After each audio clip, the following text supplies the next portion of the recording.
იცოდი, რომ ერთი შეხედვით უწყინარი სიტყვით შეთანხმება, როგორიცაა ზევით ავიდა, ან ქვევით ჩავიდა შეცდომა.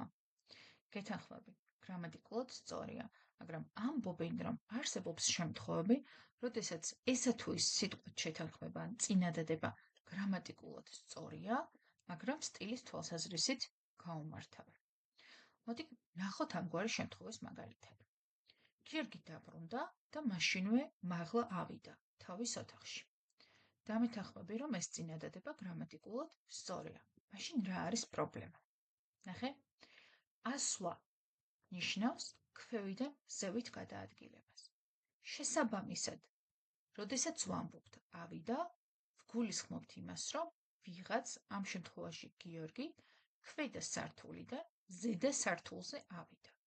ამიტომ დამატებით ზევით აღარ უნდა გამოვიყენოთ, ვინაიდან გამოვა, რომ ერთი მნიშვნელობის სიტყვას ორჯერ ვიმეორებთ, ხო? ანუ შინაარსობრივი ტავტოლოგია გამოგვივა.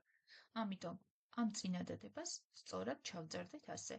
გიორგი დაბრუნდა და მაშინვე თავის ოთახში ავიდა.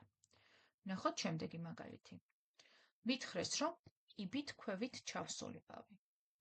ანალოგიურად აქაც ჩასვლა გულისხმობს ზევიდან ქვევით გადაადგილებას.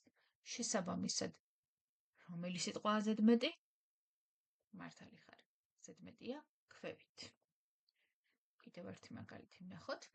ახალგაზრდა ბიჭს გაცის ნახატიანი მაისური აცვია. აბა, მიხვდი რომელია შეცდომა? ორი მაგალითის მერე უკვე სტილის შეგრძნება გაგიჩნდა, ხო? გეთანხმები, ეგ არის ახალგაზრდა არის ზედმეტი, ვინაიდან სიტყვა ბიჭი თავის თავში ისედაც ახალგაზრდა მამრობითი სქესის წარმომადგენელს გულისხმობს.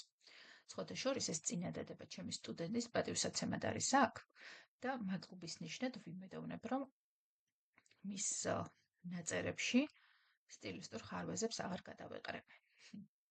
ცოტნე გაითვალისწინებ.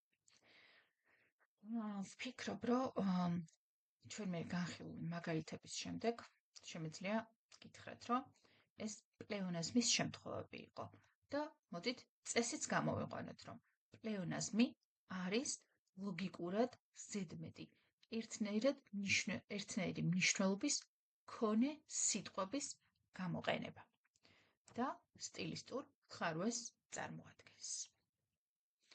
დღეისათვის სულ ეს იყო. სხვა სტილისტურ ხარვეზებზე შემდეგი ვიდეოებით შეგეხმიანებით, მანამდე გახსოვდეთ, რომ მართლად თქმას ჯობს არა თქმასა, ზოგჯერ თქმითაც დაშავდებისო. დროებით.